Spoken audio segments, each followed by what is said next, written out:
নমস্কার, অলিভিয়ার ভুরিভোজে সবাইকে স্বাগত।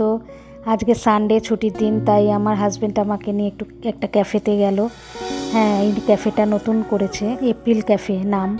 খুব সুন্দর, মানে জায়গাটা, ভেতরটা খুব সুন্দর ইন্টেরিয়ার করেছে, খুব সুন্দর, খাওয়া দাওয়াও ভালো। তা ওখানে গিয়ে আমরা এমনি ছোটোখাটো একটু স্ন্যাক্স খেলাম। এটা হচ্ছে ওই ককটেল টাইপের, আর আরেকটা হচ্ছে চকলেট মিল্কশেক, আর সাথে পেরি পেরি খেলাম একটা। হ্যাঁ, ওটাও খুব সুন্দর ছিল। হ্যাঁ, খুব ঝাল ঝাল ছিল স্ন্যাক্স আইটেম এটা।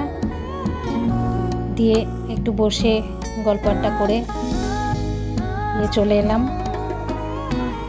ভিডিওটা ভালো লাগলে অতি বেশি লাইক, শেয়ার, সাবস্ক্রাইব করবেন। ভালো থাকবেন, আনন্দে থাকবেন।